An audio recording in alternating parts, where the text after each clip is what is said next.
of the South African Jewish Report. So seeing that actual connection to that, so an appearance, we should say, and a surprise appearance, because look who's connecting. But we thought we'd have another Howard, because Howard, it is wonderful to have you. Was that Gus, by the way? I am great. Look, we have Morocco joining us. Wow, shakshuka from Morocco. Shakshuka from Marrakesh in Morocco. Hi, everyone. Good How you doing? Do you have electricity in Morocco, Howard? Remarkably, that's the one thing I'm going to bring back from Morocco. I'm going to bring back a whole box of electricity for you all. It's actually amazing. It's a better connection. I can hear Howard better than I can hear Dina right now. Yeah. It's amazing. Yeah, it's amazing to be in a country with this infrastructure. To say hi. Yeah. Oh, that's too cute. You know what's going to happen, Howard Feldman? Everyone's going to say to me, "How's your dog?" It's true. Well, I've heard some of the outrageous things you've been saying on the radio lately. Wow. Ridiculous. I keep on having to apologize for the things I write in the Jewish Report in my column. Yeah. Look, apparently, but I was brilliant on our last webinar, you should know. I was And for people who may not get what the two of you are saying, is that people often mistake the two of you for your general wit, humor, and good looks. Yeah. Especially our thin and Slav bodies. That's what it is, and hairstyles. Yeah. It's all our commonalities around our hair care products. I was just going to say, Benji, a perfect time for you to join the conversation. Exactly. So let's make one thing clear. It's the Jewish Report that takes your hair away from you. Excuse me? It hasn't done that to me yet. I hope. It's a male condition. Women handle okay. Okay. Dina, tell me what you're planning tonight. Hey, Dina, sorry, I lost you there. I said Howard was just giving one sweeping commentary for all the men at the Jewish Report about losing their hair when they join the Jewish Report. Yeah, I've got a slight. I'm in better shape than the three men in the row in front of me, by the looks of things. But that's and not just the hairstyle, right? Yeah, that's coming off a low base, Dina. When you say the three men in front of you, I actually missed that. I was in Sydenham Shul for Benji's son's bar mitzvah a few weeks ago, and they've taken away the three men who sit in the box. No. So who we blew up the box. Yeah, we blew it up. What do you do with the top hats? Yeah, that was... No, I got myself in... Howard Feldman will have this story. I got myself into a bit of trouble because actually... I was asked once when I was more involved in the show, and I was asked once, where's your top hat? So I said, as a joke, I said, when you've got as good hair as I do, you don't wear a hat. So I thought everyone would take it. I thought the guy would take it, you know. I mean, it's like...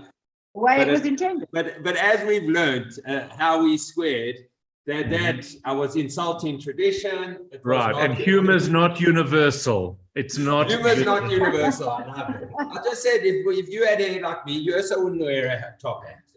Right, exactly. I thought that was a great Park tradition. Great. No, it used to be, you know, can I tell you, it used to be in all the schools. They used to wear top hats. And now there's not even boxes, which is a wonderful innovation because the accessibility of shuls and making it more personal is a very important drive for the community. So sorry, Benji, it is a little bit jokey, but it's a very important thing, actually. Who do you know who to complain to if the three men aren't sitting in the box? No, you see. You've earned the box. By the time you sit in that box, you've earned the box. You look for Benji. Sharply worded email. No, you see, that's also a great innovation. It's a South African innovation. Whatever you want to complain about, just fix yourself. Please. And here we go. There used to be that TV show Money or the Box. I think Sydenham went for the money. They scrapped the box. That's true. I'm sure they sold their top hats for a fortune. Sydenham and Mizrahi are having a fundraising drive today. True that. It's true. That time of year. Yeah. Don't You worry once wrote a about very the funny time. thing about those charity drives. It was very funny how Yeah, look, I'm not a big fan of charities. When Cecily's Goldberg calls you 15 times while you're at a meeting, and you think obviously somebody's died because they don't stop calling you. Exactly. And hello, I'm Cecily. Like, no, Cecily, like, I actually don't care. I'm sure that your school is important to you. Honestly, I've got my own school fees. Are you suggesting there's someone called Cecily still at school? No, well, I don't know. It was just a name. But if there is, there's only one. Well, and she's not popular.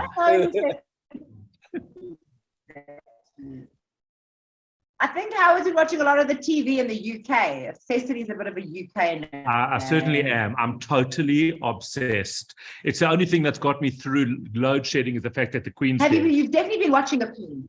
Oh, binge watching The Crown again. I'm a Meghan Markle hater. Oh, did you rewatch? Aren't we on day 42 of the funeral at the moment?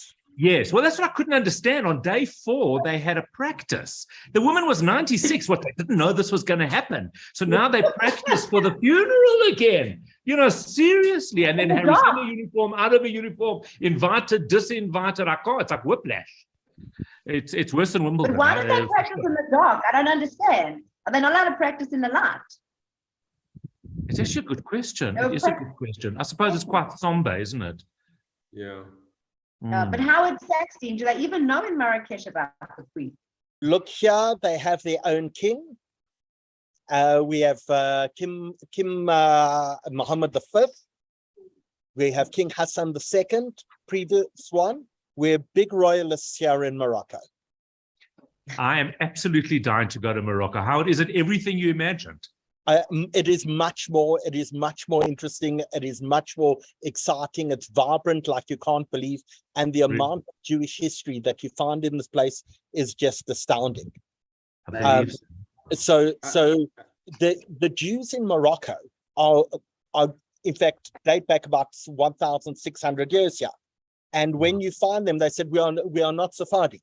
We are Berbers. Now, the Berbers are the original Jews who came from North Africa, that came from Jerusalem about 1,600 years ago. They weren't the people who were expelled from Spain.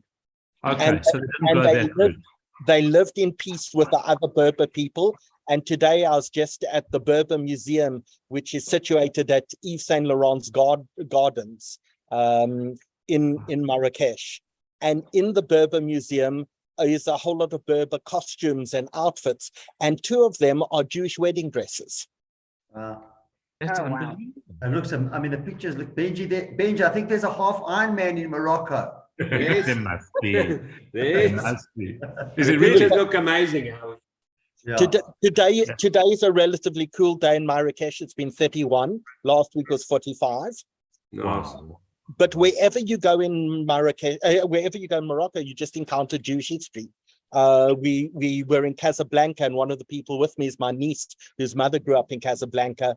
And not only did we go visit all the shuls, but we went to go see the apartment that her mother grew up in and that her great-grandparents lived in. And the people who came in, and they said, are you David's granddaughter? It was amazing. What size community remains there today? So it's small. It's probably about 5,000 people, 2,000 to 5,000 people. The numbers vary depending who you speak to. But if you go to a place like Chefchaouen in the mountains, which is the blue city, the blue pearl of Morocco, it's painted blue by Jewish Kabbalists. So they arrived in the city, and the city was painted green, which is an Islamic color, but there were so many Jews who lived there that they painted it blue and white, which are the Kabbalist colors which reflect the sky. Wow. Amazing. Absolutely incredible. And in fact, you can see behind me, there's a mosque just over there, and there's a man with a terrible voice who will call people to prayer probably while we're talking. But we are in the middle of what's called the Mellah, which is the Jewish quarter of Marrakesh. And 1 block away from me that way is the shul, which had a service today morning, and a further block away is the Jewish cemetery. And there's just so much tradition, and people have been so excited to meet Jews and meet Israelis.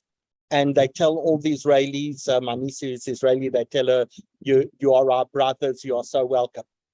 Incredible. So what about starting this whole call to prayer for shuls here in Joburg for Rosh Hashanah? Maybe just experiment it on Rosh Hashanah. Benji, how do you think it'll work at Sydenham? Do you think you think we should give it a bash? I don't. Some of my best ideas there's go nowhere. There's enough guilt around. Can you imagine? Howard Feldman, I'm surprised at you. There's enough guilt.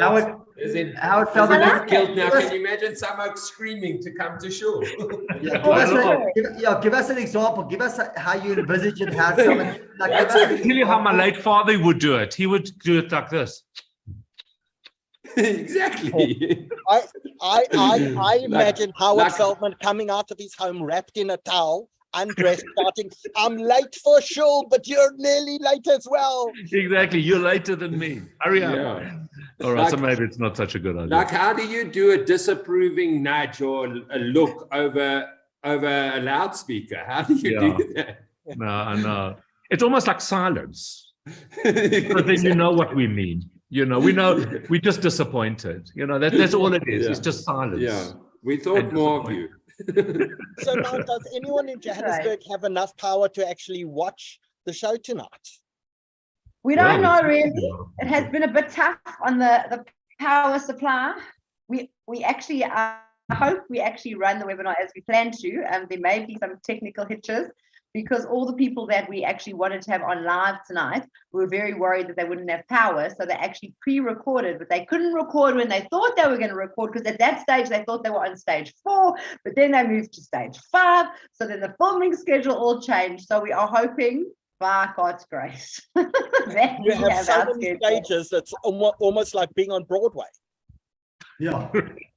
A lot less fun now, I would imagine. Yeah. It's actually more staged than the Queen's burial, which I cannot wait to watch, Howard. I have to tell you. No, me too. And you can live stream it on BritBox. BritBox is covering it live. I think that's going to be my coverage of choice.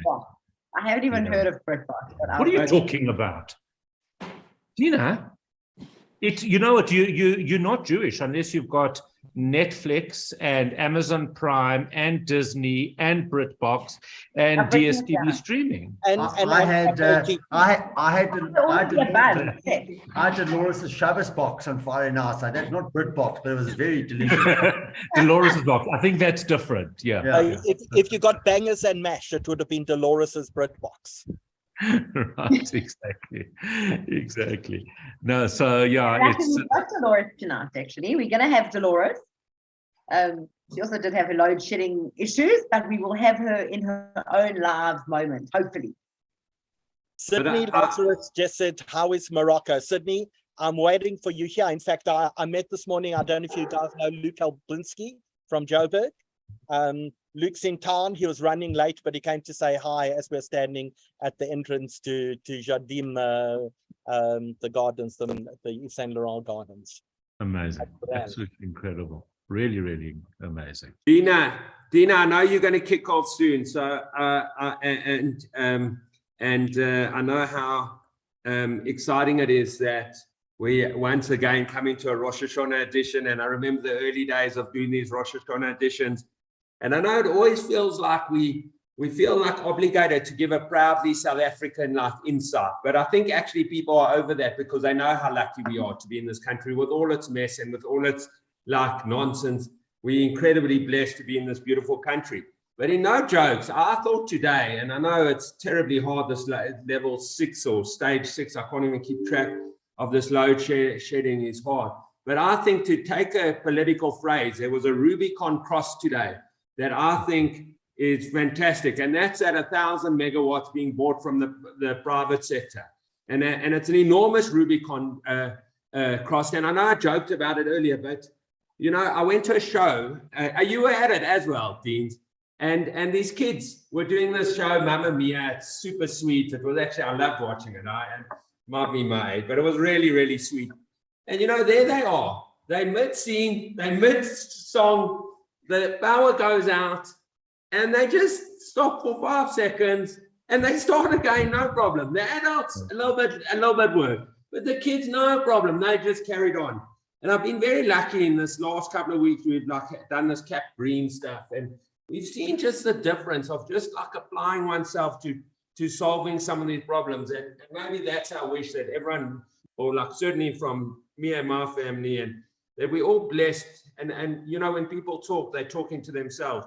We're blessed with good health and happiness and prosperity, but we're also blessed with a childlike resilience and a childlike optimism, that actually whatever we put our minds to, we're kind of going to make our way through it. So that's my 2 cents worth. Benji, if I can actually just add to that, it's so interesting, is because it's something I've noticed in the last couple of months, is that we know how difficult it is, and no one denies how frustrating it is.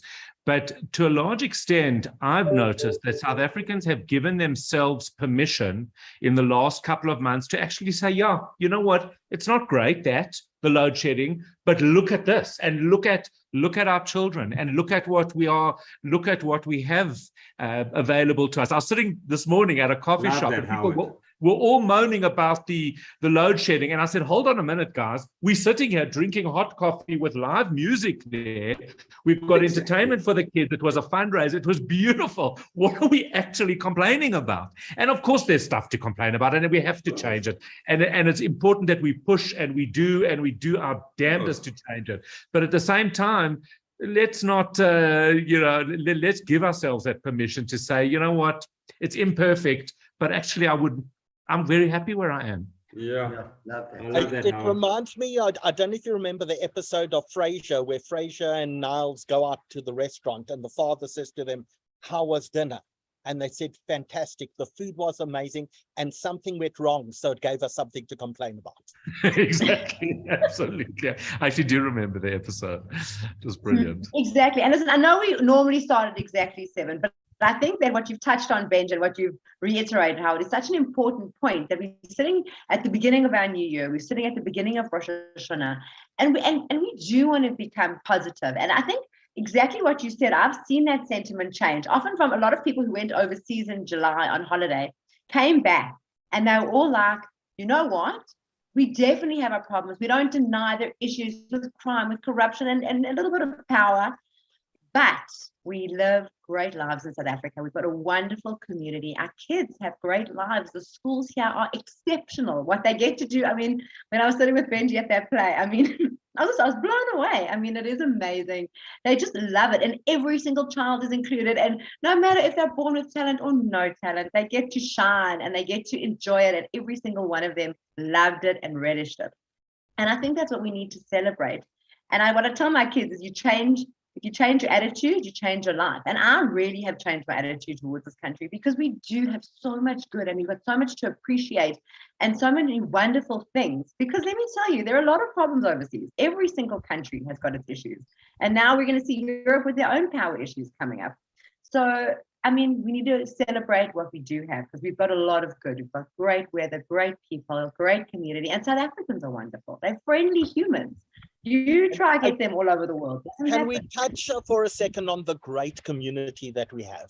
Because I do think that everyone busy watching tonight has to appreciate that nowhere in the world is there a Jewish community that in any way matches the community that we have, in terms of the vibrancy of the community, in terms of the choices that you have, the number of shuls that you can go to, the remarkable publication that Peter and her team put together at the South African Jewish Report, which really is the glue that holds our community together. And with the myriad of Jewish organizations that we have and the Zionism within our community, it is absolutely an amazing place to be Jewish.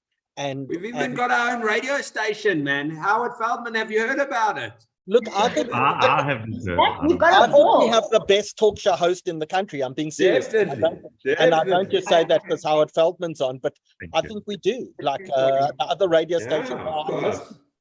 And maybe just to add, I mean, we don't want to take a leaf out of Eskom's book, but this is a time for us to go from stage 4, or elevate ourselves, in our lives from stage 4 and 5 and 6 and 7 and 8, and not only in terms of our spirituality and in terms of repentance and prayer, but also I think just in terms of our attitudes and our appreciations.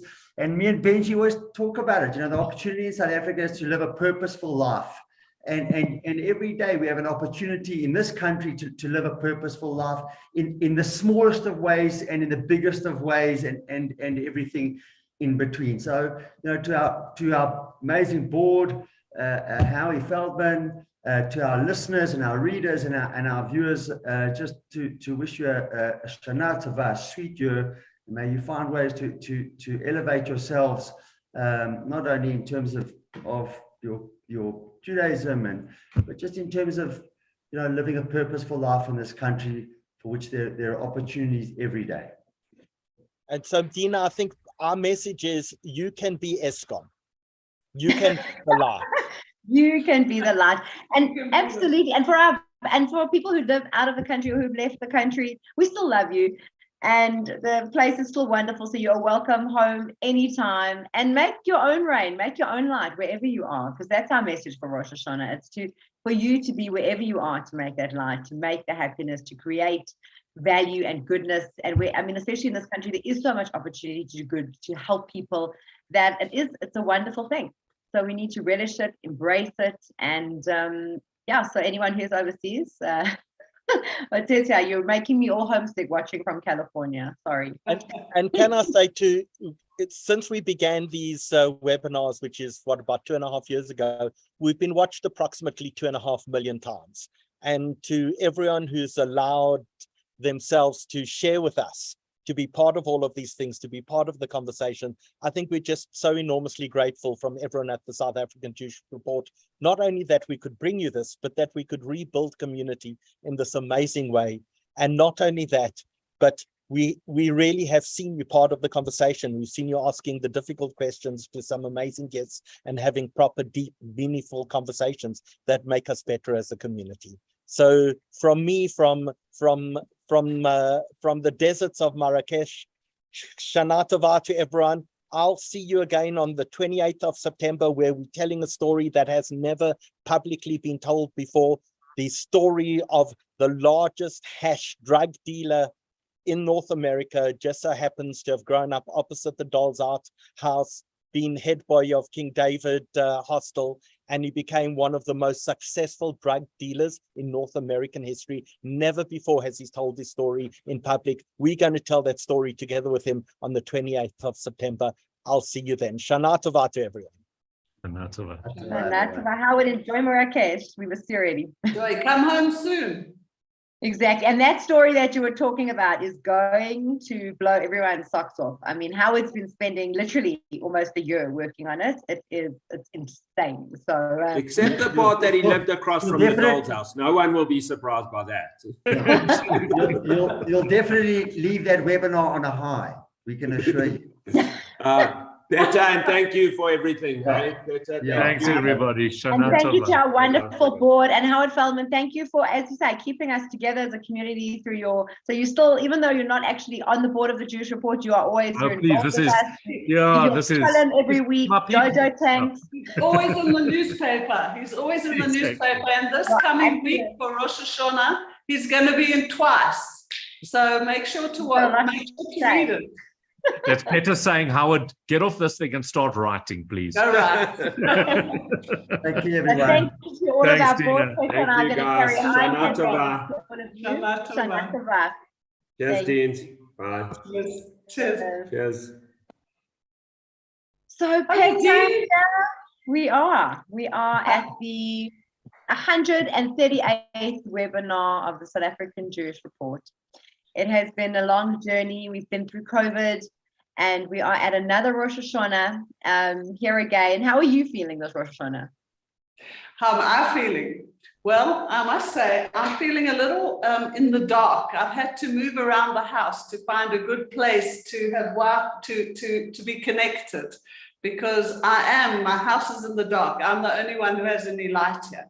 So how am I feeling? I'm excited for Rosh Hashanah. I'm excited for our Rosh Hashanah edition, which is going to be a bumper one, Dina. I'm very excited. We've got some incredible things lined up, and I'm looking forward to Rosh Hashanah to be able to spend time with the family. Absolutely. And I mean, when we're talking about family, you want to know, where are you watching from in the rest of the world? We want to know. It's Rosh Hashanah. We were talking about being South African, or being not even being in South Africa, but being part of the community, connecting the community. So please let us know where in the world you're watching from. And also, as usual, thank you to Danny for all the work he does in the webinars. Thank you to Britt. Thank you to Dylan.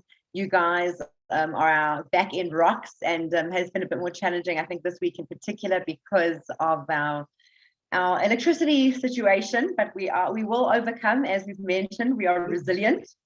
And also, please don't forget that if you've got any questions, please pop them in the Q&A. YouTube and Facebook, we're also going to be live, so also ask questions on there. We'll be watching. We've got people watching from Toronto, from Cape Town, from Randall's Island in New York, from Cape Town. I love it. There's always like a new place that people are watching from, so it's always. Where is Randall Island, New York? I mean, that sounds amazing. Enjoy, Rosalind Beekman. Sounds great. And then let us not forget, Peter, that what is coming up on the 19th of November is the Jewish Achiever Awards. We have just closed. Hey! Are we gonna have a party, Dina? This is gonna be the party of the century. I'm so excited. The party of the century. It is post-lockdown. We've changed the format completely. We've been online for 2 years. We're still going to have an online option because I think that we've just seen that there's that need and desire by the entire community to be part of it. So we'll have the online option, but we are going to be having the largest party ever on the 19th of November, Sandton Convention Center. It's going to be, the whole format's changed, but we've got the most incredible number of nominations. So we actually got to see what the numbers closed out on Friday. But hundreds and hundreds and hundreds of nominations that we've never even seen before. We think we've seen all the names and we think the community's small, but it just gets bigger and bigger, which is incredible. Dina, you know what was really interesting this year is that the number of entrepreneurship entries have skyrocketed. And I wonder if that has to do with COVID and how people are reinventing themselves. I mean, it's really interesting that it's so different from previous years. It's true. We've actually seen it. I think in the beginning we used to struggle to get entrepreneurship entries, and this year it has literally catapulted. So thank you to everyone who voted. Thank you to all the nominations, to all the nominees, and please do. There's a whole process to get to the awards. So we thank our behind the scenes team that also works day and night to get that done. I just see people from Wimbledon in South London. Hope you're going to see the Queen. Zichron and more Cape Town. So guys, it's amazing to see all the community. So we love having you. So also, just on that Jewish Achievers, do not forget to book. We are going to put up a link. So I don't know if we've managed to get the front page of the Jewish Report, because this week we would like to also obviously you can always get the paper this week. We've always got it online, but should you want to get it in person, you can go to Exclusive Books, your Pick and Pay. And Peter, the story this week is the front page is super interesting. It's talking about the arsonist. It is, but can I tell you, Dina, I had tears in my eyes reading that story. This elderly man who lost his wife recently, literally lost everything, every memory of her, and sent a fireman back in the following morning to get the necklace that she had given him. I mean, it was a heartbreaking story. I have never, I mean, if people don't read it, they're really missing out. And it was also, both Tully and Nicola worked on that story. Well, it is a bit scary. But Peter, why you're our editor, because you just bring us gold every single week. So thank you for everything you do, because people don't realize how much you do. You put it all together. Yeah, but I have an incredible team. I have a team second to none. I have the best team. I probably have the best journalists in the country. We would agree completely. Now, without further ado, we just want to get the show on the road. What we're going to do is we're going to show you the video for Jewish Achievers. We've been talking about it. It's exciting. It's fresh. We've got amazing nominations. We're going to have amazing winners, and we want you to be part of it. So please go book your seats, book your table. And without further ado, we're going to get Britt to run the ad, and then we're going to hit the show. So let's go with that. Fantastic.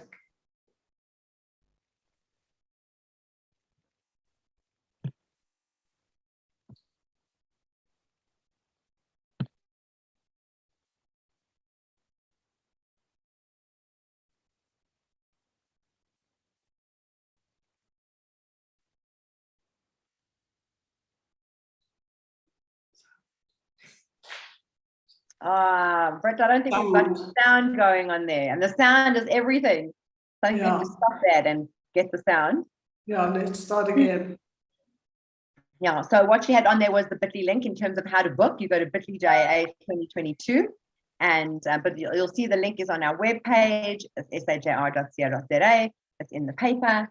So if you're ever confused or you want to know how to book, it is totally available on our webpage. So just Google it and you should get it. But I don't know if Britt's able to get the video, because that video makes me smile every time. Yeah, no, it's heartwarming, and every time I see it, I get excited because I can just picture us all dancing and having a celebration of our lives just before the holidays. Okay, something's happening. Absolutely, and the theme this year is back to life, and it's all about back to life. So, sorry, we're looking at getting a request. They can only get the Jewish report in Cape Town a week later. I think we get it there earlier. Hey, Peter? I think by Monday. Okay.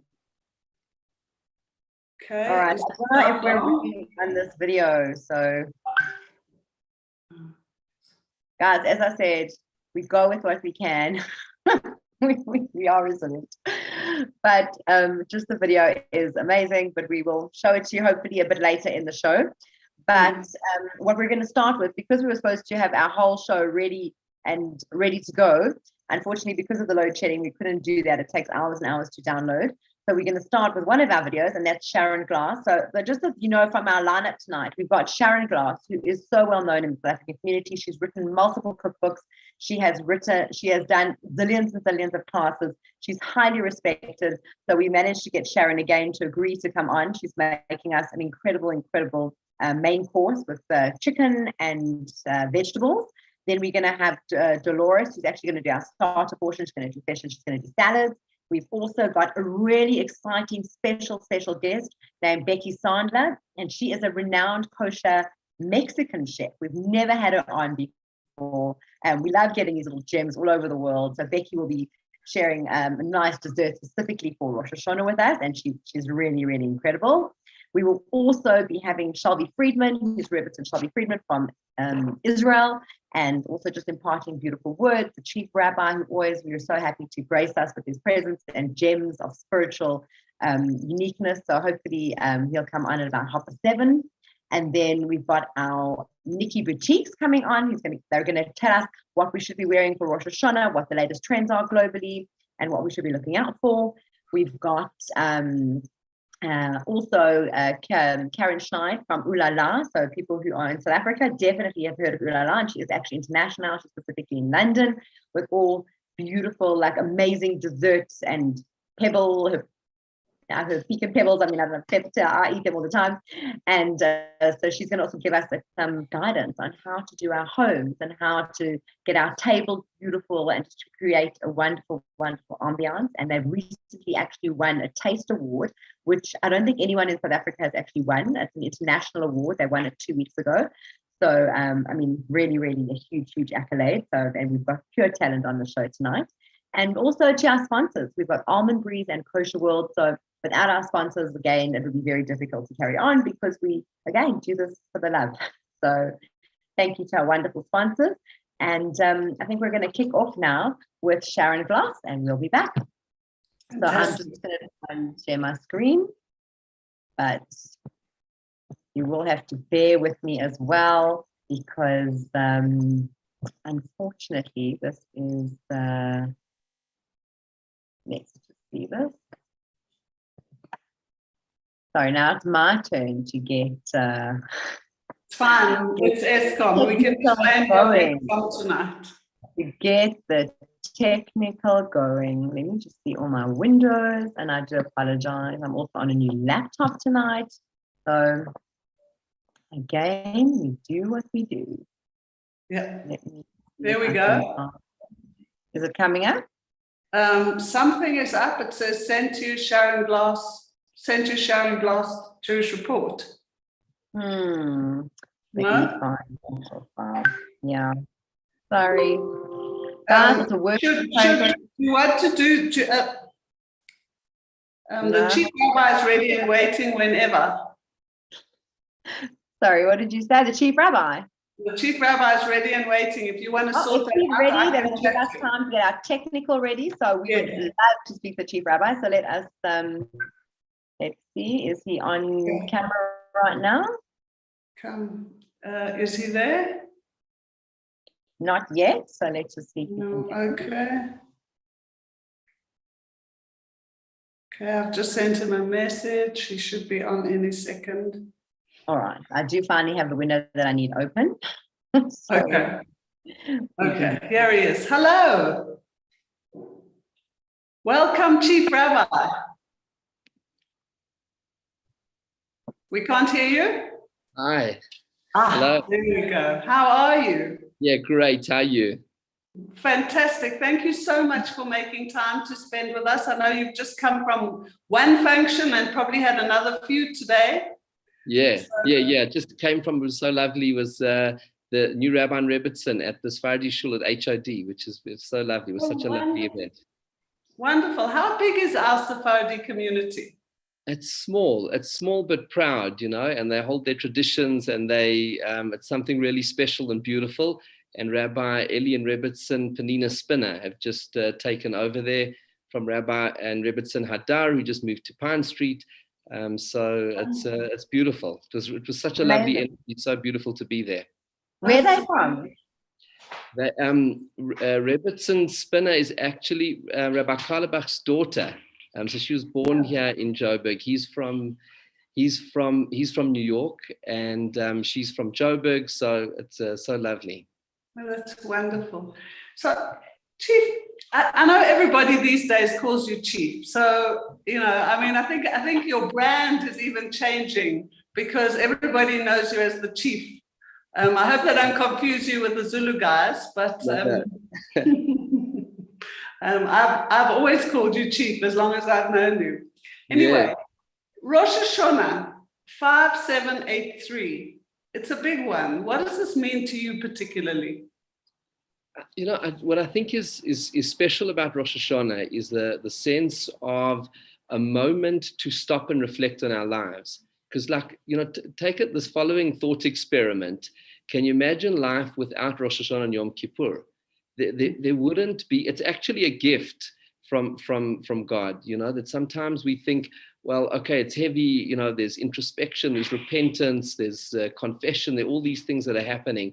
But without it, you know, like one day would blend into the next, 1 week into the next, 1 month, 1 year into the next. And it actually gives us a chance to stop and pause and then say, hang on, where are we in our lives? Are we in the direction that we want to be? Are we living up to our values? Are we, you know, what's our relationship with Hashem? What's our relationship with our family, with our community, with our fellow human beings?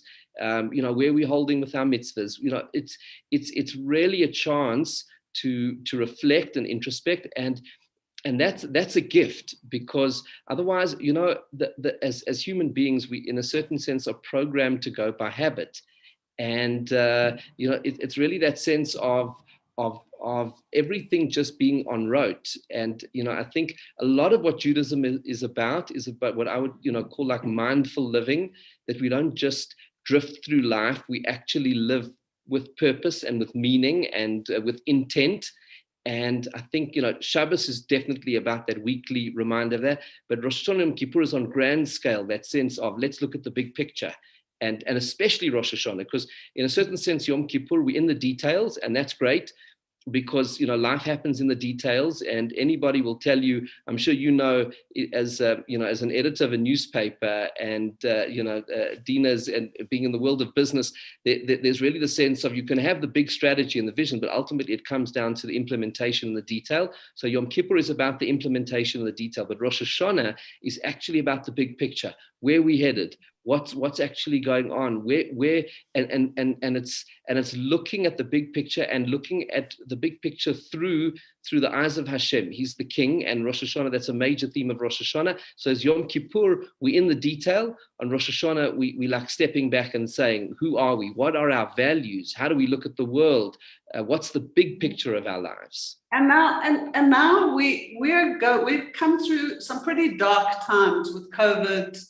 And this is going to be the first Rosh Hashanah and Yom Kippur when we're out of COVID, or effectively out of COVID.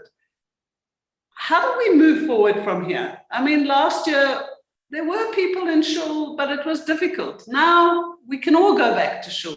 We can all get back to kind of life as we used to know it, sort of. Or are we? Is that what we should be doing? I think that in a certain sense, I can even speak on a personal level. You know what, when COVID started, I was thinking, wow, this is a very efficient way to live. You know, you can do 100 meetings in a day, don't have to leave your office. You can pack in so much and accomplish so much. And then, and what are you missing? I mean, you know, we're together on a screen, you can talk, you can see whatever. And what I came to realize and appreciate is that there is nothing like in-person, interpersonal contact. It just, you can say, well, okay, but what are you missing? Because the words are there, the content is there, the person's face is even there, you've got everything, but there's nothing like interpersonal contact. And it must be, because a human being, we aren't just machines. We have a neshama, we have a soul that we created in God's image. There's a spiritual dimension. On a screen, that can't come through.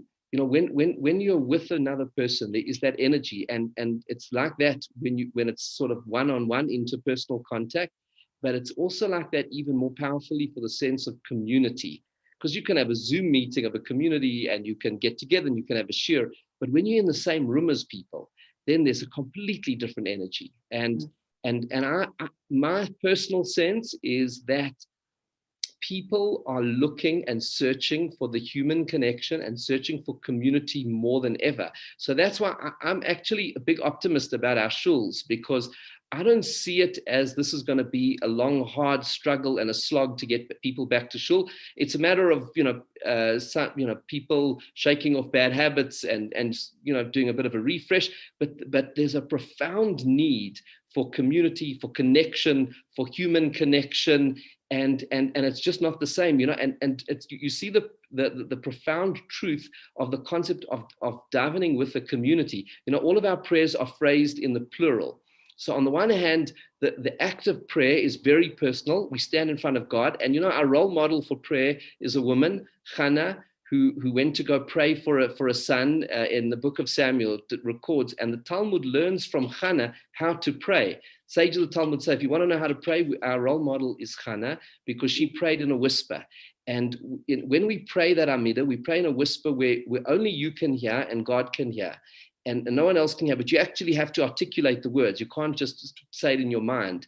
Now, the whisper represents intimacy, because it's that moment, that bonding moment between you and God. It's like nobody else is in there. So on the one hand, prayer is deeply personal. On the other hand, it's communal, where we are there together with community and we draw strength. So in COVID, okay, sure, you can pray at home, but that's a lonely experience. And we can't afford to lose the personal connection that we have with God. So even when we're praying in shul, don't think, okay, well, the chazan and the choir, they're doing all the davening for me. I don't have to worry about it. The rabbi will give the drosha, the chazan and the choir will do all of the davening, and I can just sit back and be a spectator. Judaism is not a spectator sport. It is, you're on the field, you play, but we play as a team.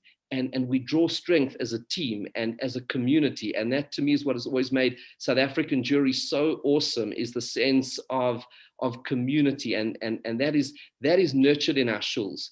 And so to me, I'm a big look, in general, as you know me, Peter, I'm a big optimist in general. That's my nature. I'm looking to see the good.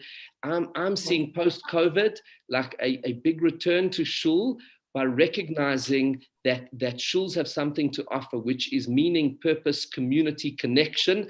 And so that's part of also the insight that you wrote about, that came out in the paper this last week for the rabbinical conference, the sense of reimagining what a shul can be, that it's not only a place where we come and pray, it is a place where we connect with God, of course, but as a community as well, and that there's a broad sense of Jewish life that happens in our shuls.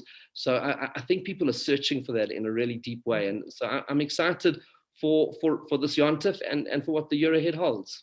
I think that's beautiful. And before we move on, I just wanted to speak to you about, you were saying earlier about moving, wanting to see the community moving from a predicted future, a predictive, to creating a future of our own. So on our final note, would you just talk a little bit about that? Yeah, it's an interesting thing. People, especially at the time of Rosh Hashanah, we like thinking what's ahead in the new year. And how many times have you heard South African Jews saying, "What's our future? What's the future?" This is it's something I'm actually going to talk about in a State of the Community address, please God, on the 2nd of October, which I'll be writing about in your newspaper. So people must get it there, the full detail. But to me, there's the sense of saying, when we're predicting the future, we're sitting back passively and saying, okay, what's going to happen? When what we must do is shift our mindset and say, what is the future that we want? Of course, we're in God's hands, and ultimately, no one can be unmoved by the words of an Atani Tokef with the ark open and that sense of trepidation of what the year ahead holds. But on the other hand, God wants us not to be passive recipients. He wants us to be his active partners in creating a better world. And we have to then say, what is the kind of person I want to be in the new year? And how am I going to create that? What is the kind of family I want to live in? A family of love and loyalty, connection, faith. What is the kind of community? I want to live in a South African Jewish community that has connection, community, compassion, kindness, faith, mitzvahs. So let's create that community. Let's not ask, what will our community be in the year ahead? Let's ask this question: what kind of community do we want in the year ahead? And now let's go and make it. Manifesting our future. I love it. I'm 100% own it, make it, assume responsibility. You've sold it on us. Now we just got to get the community involved. Well, I think so much. People will be with us on all of this. I love our community. I want to wish both of you a good Yontif Shana Tova, and our whole community just a Shana Tova. Please God, a good and a sweet year for everybody. Thank you very much, Chief Rabbi. It was wonderful having you on board. Over to you, Dina. And wonderful words, which were aligned with, I don't think you heard our sentiments earlier as a board, but we completely agree with you, and we're here and committed to making our own future. So amazing. Thank you so much. Okay, great. God bless. Thank you. Thank you.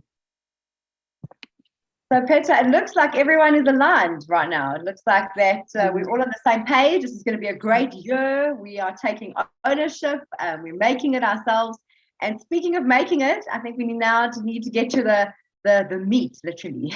Absolutely. Where's Sharon? So I think we may have, so our actual original one had Shalvie, who's a Rebbetzin from Israel. She's going to come on and talk for 1 minute, and then we're going to start. We're going to go into Delores, then we're going to go into Sharon, and literally the meat and potatoes of our show. Perfect. Perfect. Hope it's all downloaded. We're hoping it's all working. Fingers crossed. Let's hopefully roll. Thank you.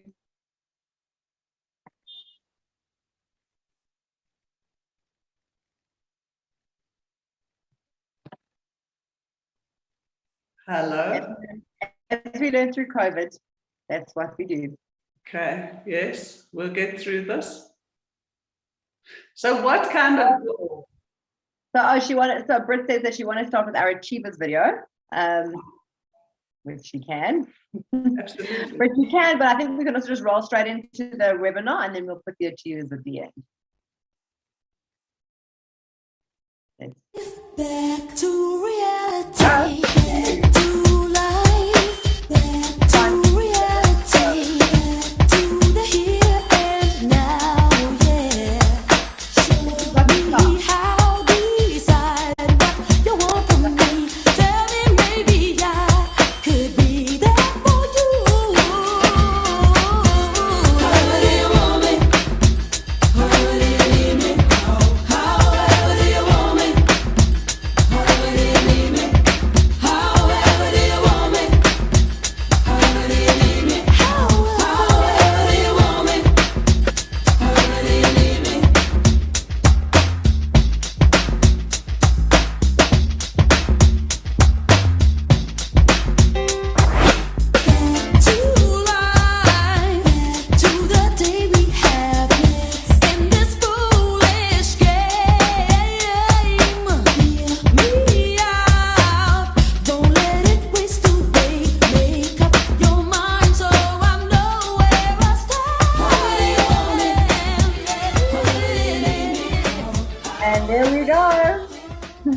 And that is why we love showing that video, because it makes us all jam. And there is our almond breeze. Sometimes we think about Rosh Hashanah as a day of hope, a day where we eat apples dipped in honey and we wish and we dream of a sweet new year. What's interesting is that the name Rosh Hashanah means the head of the year. Maybe because Rosh Hashanah is less about our dreams and our hopes and more about where we put our headspace. Rosh Hashanah is a day where we don't just hope for a sweet new year. We think about what we want our year to look like. We visualize it and we create affirmations that are going to establish the patterns which will give us a great and a wonderful year. Thanks for watching. If you enjoyed this video, then please subscribe and hit the notification button to get updated about our latest videos.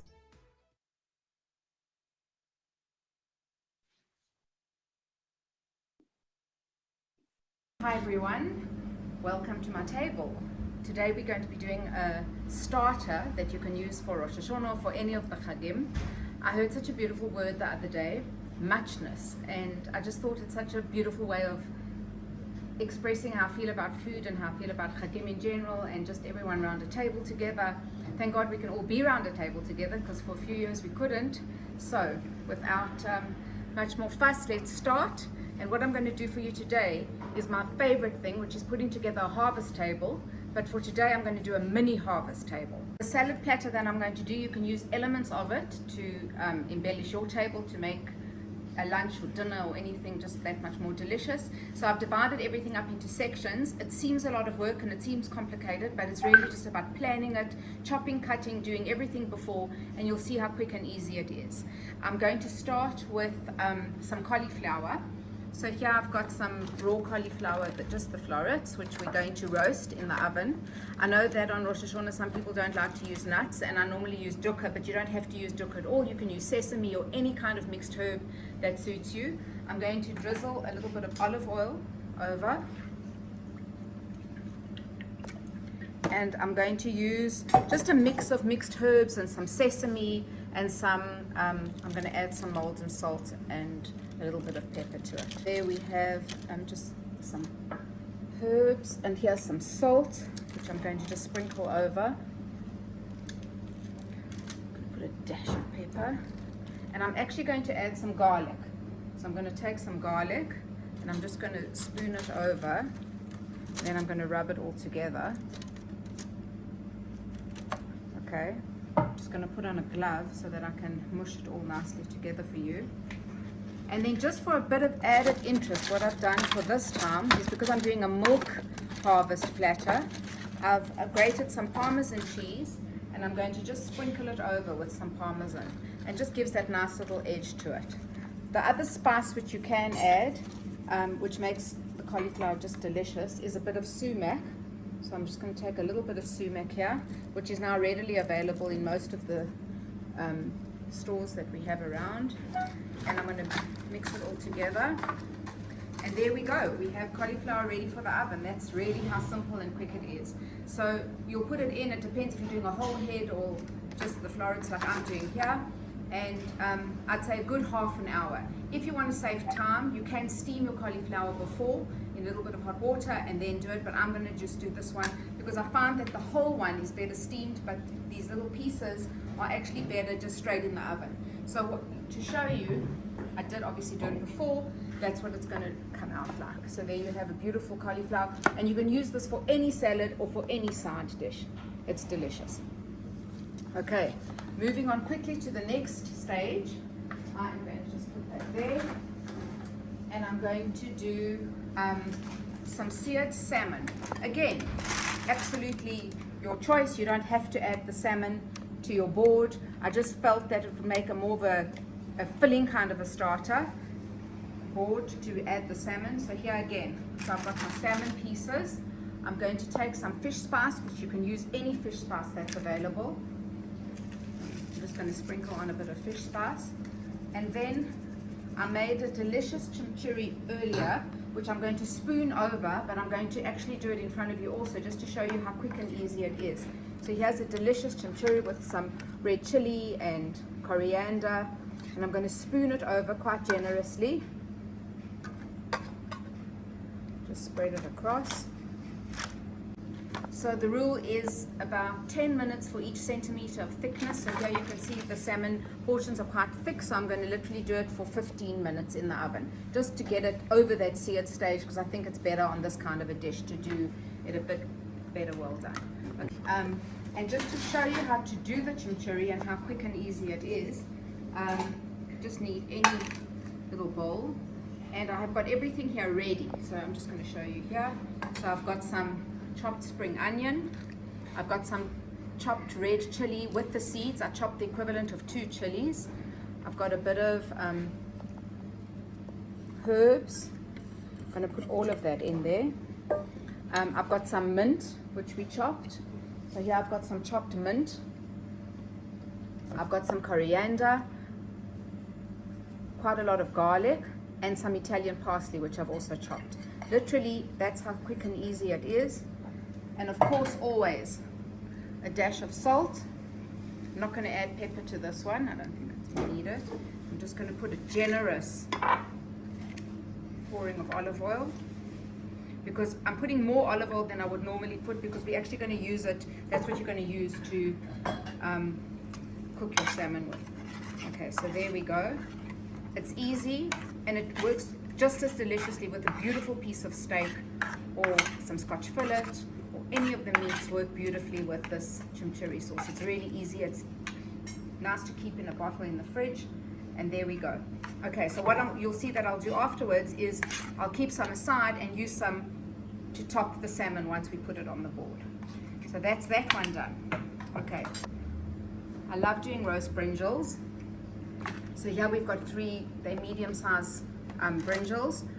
We really literally don't have to do anything to them, except if I do them on the brow, firstly, I do them straight like this, literally on the brow with a tong, and I just turn it and turn it until it's burnt and the inside is just beautiful and soft.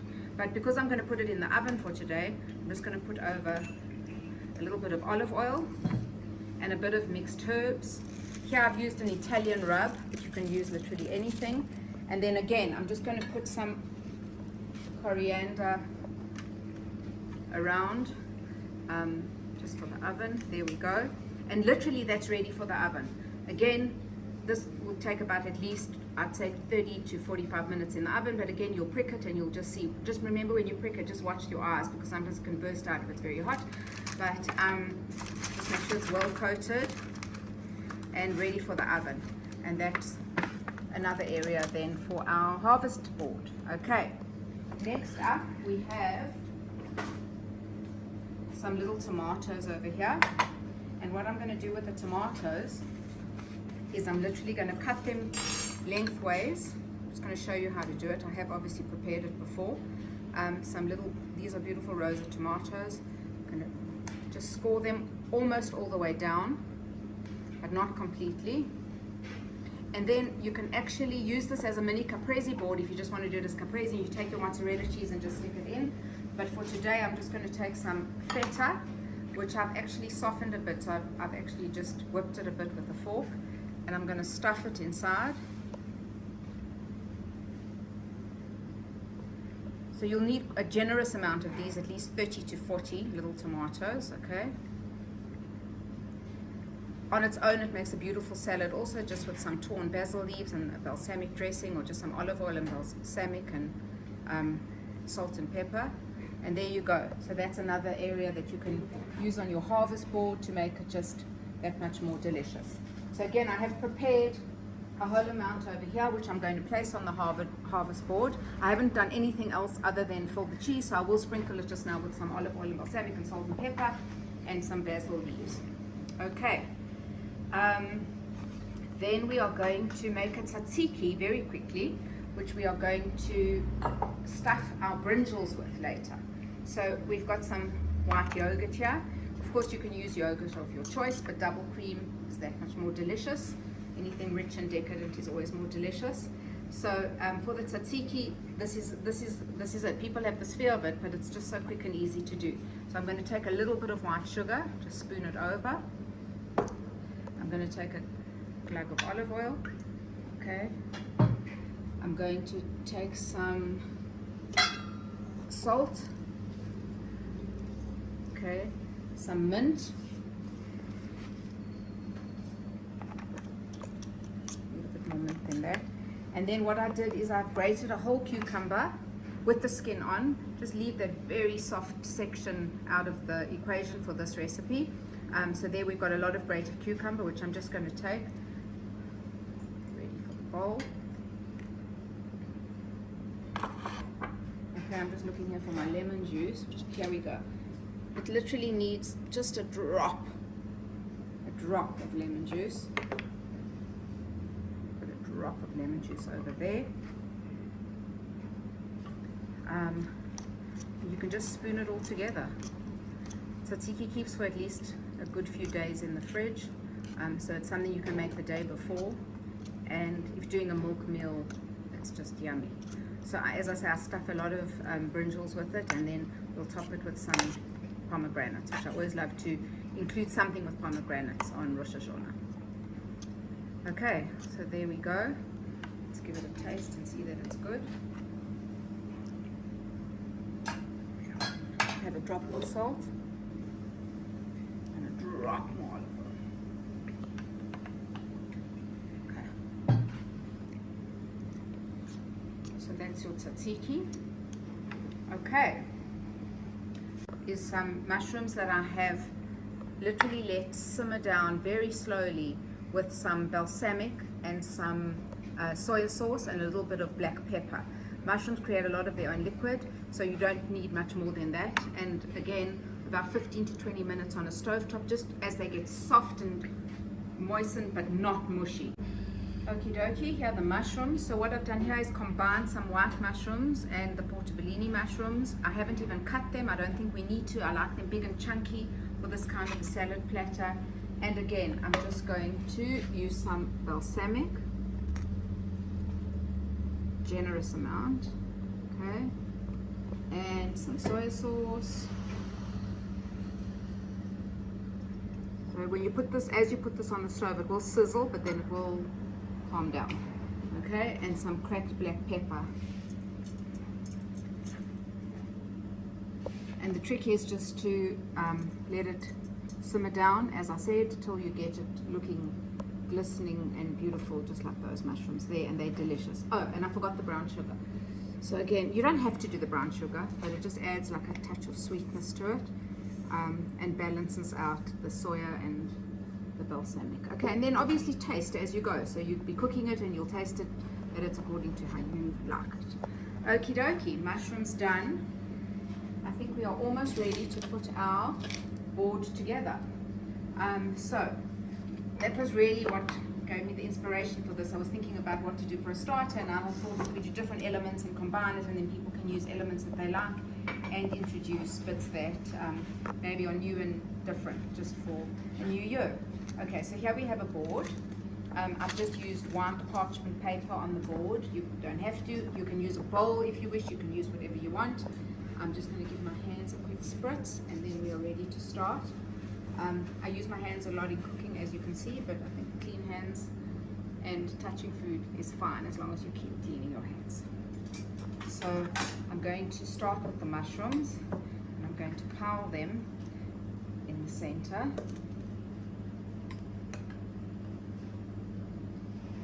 Okay, I'm not going to use everything for the purposes of this board, but just to show you what it should all get to look like. I'm then going to take my tomatoes that we have stuffed, and I'm literally going to just toss them out onto the board. It doesn't have to be perfect, and doesn't have to look exact. A messy board is also beautiful. And then we've got the brinjals. So what I've done with the brinjals is that I sliced them and put the tzatziki, but I'm going to use more. So literally I took the brinjals and I cut them in half, and we've got whole burnt, delicious brinjals on the board. I'm just going to stack them. Okay, so that's done there. And for the purposes of this, let's just add some of our freshly made tzatziki.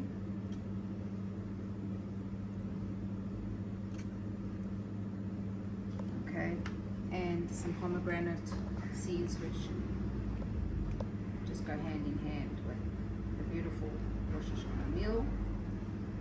Okay, so that already is looking good. I'm then going to take our cauliflower and I'm going to just pile it. So it looks complicated, but you saw all the elements and how we did them as individual elements, and there are some that you can do before. And in fact, cauliflower is one thing I would do kind of on the day, just before you eat it. And lastly, we have got our salmon. So you can see how beautiful the salmon came out, and I'm just going to flake it into chunks. It comes off so easily because I use salmon with the skin on the one side, and I'm literally going to pile it in chunks on the side of the board. Again, completely optional. You don't have to do this at all. You can use a white fish. You don't have to use any fish.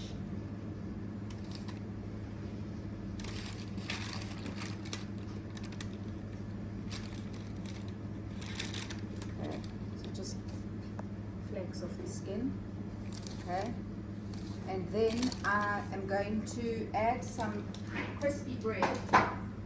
So what I have here, but I will show you how to do some pita crisps, is I use a ton of laffa in my shop and in my business and at functions, and I often have so much over, so I literally cut them into triangles and we deep fry them and we store them in a Ziploc bag, and they last for so long, and it's just a delicious crispy bread to add. You can add sesame to it if you want, but here I'm just going to literally pile it onto the side of the board. But again, if you want to use pita crisps, which may be more easily available, I've got some pita here which I've cut into triangles. So I pita into 8 pieces. I'm going to put on some za'atar and some olive oil, and again in the oven 15 to 20 minutes. Just toss them and watch them. I love za'atar, so I'm going to take some za'atar and just sprinkle it over. And all these spices are now so available to us here, we don't even have to get them from the shuk in Israel anymore, which is great. But of course the shuk, the za'atar is definitely that much better. So again, you would do this for 15 minutes in the oven until they're crisp and delicious. And you've got the extra chimichurri sauce which we made, so I'm just going to spoon over some extra sauce over your salmon. And there you go, you have a beautiful starter platter for dinner, for lunch, for any beautiful meal, for Sukkot, for any of the Chagim. And what can I say? I wish you muchness and deliciousness and health and happiness. Thank you.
Hi everybody, and welcome to the Nikki Yontov edition. We have got some amazing looks for you to up your Yontov game, and I'm starting off with the first dress, which is a pure silk dress in, as you can see, a myriad of different colors and patchworks.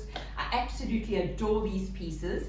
The beauty of this dress, guys, is it comes in all different prints and all different colors, and every single dress is unique, which I think is so incredible. So you've got literally a one-off piece. I'm actually going to start off by showing you just one of the other ones so you can get an idea. This has got slightly more of a spicy look to it with the turquoise, which is also absolutely incredible. Can accessorize it with bold jewelry as well. And as you can see, those who do wear a hat for sure, these are just also about to arrive into stores and is available in the black and this color, and the size is adjustable inside. So a great one for the sun or for shul as well. In the same family, we have these gorgeous wrap dresses, again in the silk. As you can see, it is a patch. And once again, all these are unique. Every single dress is different, from pinks to olives to cerises to the whole myriad of colors there.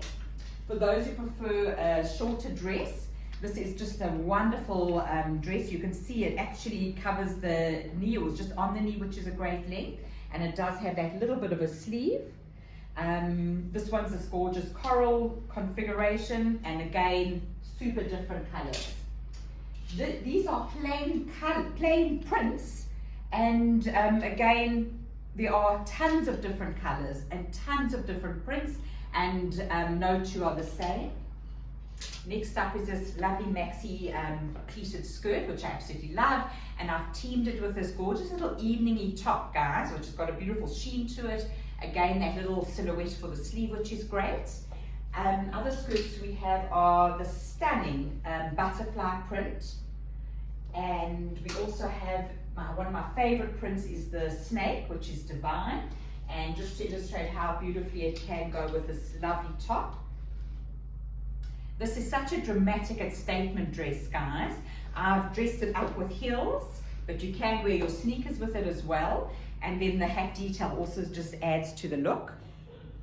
So following on the animal theme, this is one of my favorite pieces, which is the maxi patch animal skirt. Incredible item. And then we do have the shorter ones, which are super cute as well.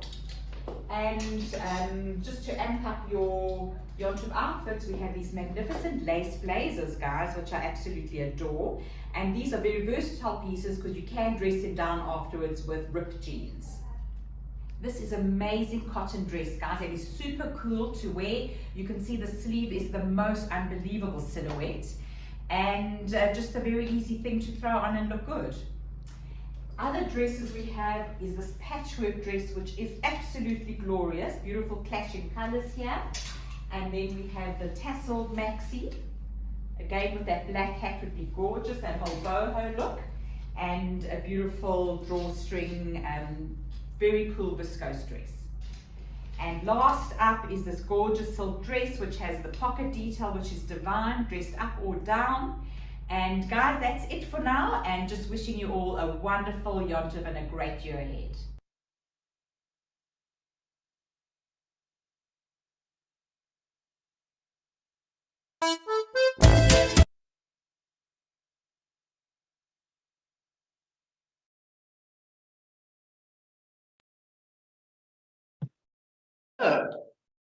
And we're back.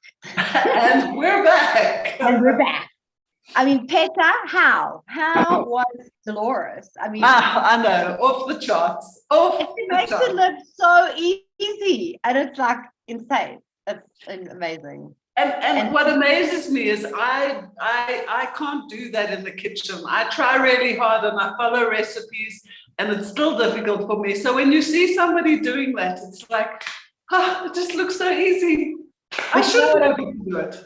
It's what she loves. It's what she's just amazing at, and she's always so gracious and so willing to help us. And we are using her Jewish Achiever Awards, and her food is just delicious. So, Delores, thank you. We love you. And that food is beyond. And it does look so easy. And the outfits at Nikki's also. Yeah. So that's clearly within the colors for the season. So, guys, that's what we're hoping to see at Shul. So nice options there. But now we're getting to the point where we get to one of our other sponsors, which is Kosher World. And Kosher World have been so gracious to give us a prize of 1,800 Rand for people who donate to the Jewish Report for Rosh Hashanah, because again, it's a time of giving, and also, unfortunately, we all need funding to continue. So Kosher World is giving us a voucher for 1,800 Rand, which is always useful and always helpful, especially in these tough times. And all you have to do is we're going to put up a poll, and you have to go and actually say that you're going to donate. And we're actually giving people a bit more time because there is load shedding, etc. If you would like to donate to the Jewish Report, we'll put up the code as well, the details soon. So we're putting up that code. So if you do donate, you go straight into that draw, and the draw will be open until Thursday, this coming Thursday, the 22nd of September at 12 noon. So you can still go and email us or go on and actually make a donation, and we'll put up the payment details soon. And also to like the Kosher World Facebook page. And if you like their Facebook page, you'll see all the products that they have and everything that sort of you need to get by in the kitchen. So everyone, please, Kosher World Facebook page, go and like it. They have every product. In fact, that's my best thing when I walk into Kosher World, because you don't have to look for any signs or stamps. I don't know about you, but it just makes my life much easier. Absolutely, makes life easy. And for anybody who's donated to the Jewish Report, you have no idea how much it is appreciated by all of us. It enables us to continue doing what we do and bringing out a newspaper for you. So thank you. Thank you in advance. Absolutely, and great people like you and the beautiful, amazing, rich content that we get every week. So thank you, Peter. Thank you to your wonderful team. It doesn't, as you say, it takes an entire village. So the amount of work that goes in every single week, the stress, the deadlines, I know. So and this just sort of shows that appreciation, because we do actually. So there's a lot of volunteers, but we also have paid staff that do this for a living, and they do it beautifully. So thank you very much. And again, thank you. We're just going to wait for that poll, like another 10 more seconds, and then we're going to close up that poll, and then we're going to carry on with our wonderful, delicious, delectable recipes that we have had tonight. All right, Britt, take it away. And so, quickly, you wanted to say one more thing? No, I just want to, you know, Dina, I'm so grateful to be doing this job, because I surround myself with the most incredible journalists and team, and have the best board. So for those of you who don't know what an incredible group the Jewish Report team is, yeah, I mean, it's a gift. It's a gift. And I thank my lucky stars. Maybe I manifested it, as the chief rabbi said, maybe I manifested. You're already creating. And so people, I wanted. And just one more note on the housekeeping, that people are asking us if we're getting the recipes. Of course, we will send you the recipes. Anyone who registered for the webinar will get them. We'll send you the link. And we will also just send that through basically in an email tomorrow. So thank you so much.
Good evening, everybody, and welcome to my Rosh Hashanah 2022 demonstration for the Jewish Report. I'm thrilled to be with everybody and show you some recipes that I hope you're going to love. In fact, I know you're going to love tonight. And as we go along, I'm going to give you all the adaptations that you can do. There are lots of variations, how far ahead you can make the recipes, but I think you're really going to love them. So I'm doing a main course, and I've chosen to do chicken, simply because everything is so expensive that I thought chicken would go down well. I'm doing a whole chicken, but you can do this in chicken pieces. So because of a time aspect, I've actually pre-cooked a lot of the recipes so that they are ready to go in the time that we've got together. So I hope you're going to enjoy them. We're starting off with a glazed chicken. It's with apricots and oranges. It's an orange chicken. It is saucy and delicious, and can actually be made and marinated ahead of time. So, my chicken, which is a little bit hot, can be done either as a whole chicken, like that, or a spatchcock. So spatchcock, as you know, means where it's cut down the back of the chicken, not the breast side, the back of the chicken, and flattened and opened. So this will give you flavor inside the chicken, as well as making it cook a little bit faster, in fact. Whereas this one will take slightly longer because it's a whole chicken. But I have stuffed some oranges and some apricots inside there. So this one I've only done for about 30 minutes. This one is completely cooked and ready to go. So what I'm going to do is I'm just going to baste this so you can see that you must baste all the time. It's very important that you baste. And then I'll go through the ingredients and what we actually are using. So you want to make sure that you keep the sauce.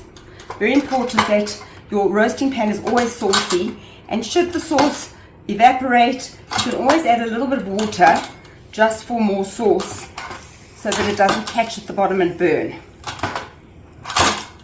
I've got a liner here which protects my roasting pan and makes it far easier for me to clean the roasting pan, but you could use a double layer of baking paper if you'd like. I'm just going to leave this in for a few more minutes. In fact, sorry, I'm not. Change my mind. It's ready. I'm going to turn it over. And when I turn it over, I'm going to pour more sauce on it. Now the sauce is delicious because it's a really beautiful orangey flavored sauce. For people who don't like orange, you could use apricot juice instead of orange juice and apricot jam instead of orange marmalade. But we at the moment in South Africa have got clemengolds, or mandarins as you call them overseas. The juice is absolutely delicious. It's our season, so I have to use them. And we also have Cara oranges, which are red ones inside, or blood oranges overseas, and I'm going to use the rind to decorate with. So in my jug, I've used orange marmalade. You could use apricot jam here. I've used a date syrup, which has no sugar, it's pure dates. So it's going to give it a really nice dark color. Okay. We've used a little bit of chicken stock powder in the actual sauce, so about 2 tablespoons. I've added a hint of chili. In your recipes, I've said either a teaspoon of chili or 2 teaspoons, depending on how spicy you want it. But you can actually leave the chili out if you'd like. And I like to use this, which is called sambal ulik, which actually keeps beautifully in the fridge. It's a really, really nice chili. If you have it and you've got some, it's great because it's not too strong. It just gives you that little bit of extra kick. So the other thing to add is a little bit of lime juice or lemon juice, just to counteract the sweetness of the sauce. And then I put in a bit of honey.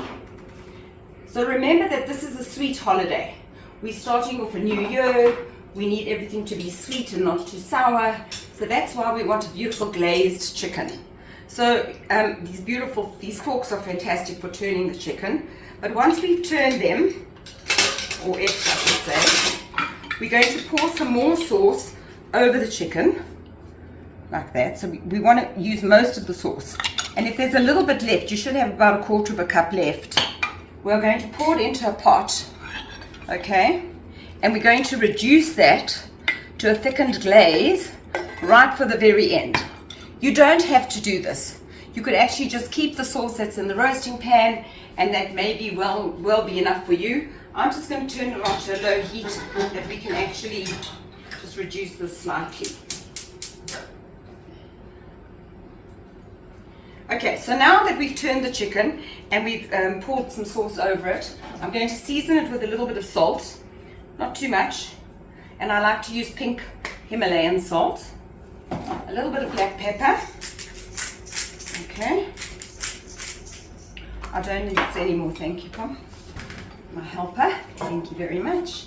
And then what we're going to do is we're actually going to take those beautiful Cara oranges. Let me just move this out the way. Oh, it's a bit hot. I did take it out earlier, but it's a bit hot. So we use the orange rind first, and now what we're going to do is just slice these into segments. Okay, because the rind makes it very bitter, so we don't want the rind. We want to take that rind off. Had I left the rind on, you'd find that there's really a horrible bitter aftertaste, and I don't want that. Okay, so segment your oranges. Should you be making the whole chicken, you can put some segments into the inside cavity along with a little bit of salt, because that will give you flavor inside. If you're doing it this way, you're going to just scatter the oranges around like that. Okay, and you can use one or two as you wish. And then I've got some beautiful apricots. These are Turkish apricots, those soft dry ones that we're just going to scatter around here. You could add dates if you want. So it's about 125 grams of Turkish apricots that we've used. Thank you. Okay, we want to keep basting all the time. So this needs probably another 30 minutes on 180, even 200 degrees if you like. The beauty about this chicken is that I pour some of the sauce over the ready cooked chicken, the uncooked chicken, the day before, so that it gives it a chance to marinate. I'm going to pop this in so we can get it going with some lovely color. But the ready cooked one, we're going to plate because it's actually ready to go. So, where's my dish? Right in front of me. So the chicken is going onto your platter, and if you can see inside, there are some oranges and apricots inside. Okay, I like to always start breast side down and finish breast side up. Okay, then I've got my oranges and apricots, which I'm going to just scatter around here. Oh, and I added a half a head of garlic when I added the oranges and the apricots. Just a little half a head to give me flavor, and you can pull that out obviously. I love the look of roasted garlic. I don't know about you, but I really do enjoy it. And then, that was the one that I didn't use. So you don't even take off the skin. So that should have gone in there. I'm going to just pop it in. There we go. And we are going to pour the sauce over the chicken. So you can actually see that you don't really need that extra one reduced if you don't want it. Thank you. But if you do, you're going to bring it to a boil and just let it cook down. I think that's got quite a lot of sauce. You can always keep the sauce in a bottle in the fridge, and you can make the sauce at least a few days ahead of time and keep it in the fridge until you're ready to use it. So we're ready to decorate with a few spring onions, and these are baby salad onions that I've just chopped quite finely or sliced finely. It's going to give me a nice bit of color. I've got my orange rind or orange zest, which is from the oranges. Scatter that on top as well, just to give me a bit of color. And then if you like sesame seeds, we've got sesame seeds as well. And I've got a mixture of black and white. I think the white are actually going to be pretty because of the colors. And that is your chicken, ready to go. So if you're doing a whole chicken, it's 70 minutes. If you're doing a chicken spatchcocked, it's 60. You're going to love this chicken. Enjoy it. Let's put that to the side. Now we're going to do some roast butternut with some pumpkin seeds or pepitas. The butternut is so delicious you don't understand. So I've got a half a butternut here because I've already made some. Can I have the ready-made butternut, please? And what you want to do is scoop out those seeds. So I've cut it lengthwise. Scoop out the seeds, just like that. And basically, you're going to keep it with the skin on. Do not remove the skin at all. So let's just pop this in the bin. Thank you. Okay. Now these can also be made ahead of time. Just be aware that you shouldn't cook it too far ahead so that it's not too soft, because when you start picking up the pieces, they'll end up getting very soft and break. Okay, so pretty much a big knife works well. And this is called Hasselbacking. So you're cutting it down the butternut. You might cut through. Don't worry about it. It's really not a train smash. But you want to almost cut through that you can separate these. Okay, so we cut through the whole half. And if you're doing a whole butternut or two whole ones, you would do exactly the same. We're baking on 180 degrees, uncovered. And it's about an hour, depending on the size of the butternut. One tip I like to give you, orange skin gives you a really orange color inside. Okay, some olive oil onto my baking tray. A little bit of olive oil, just so that it coats the bottom of the butternut, and just rub it in there. Okay, and then what we're going to do, I'm just going to use a glove so that I don't get my fingers full of spices. I've mixed the spices already, so we need a little bit of olive oil on top as well. Okay, nice extra virgin olive oil.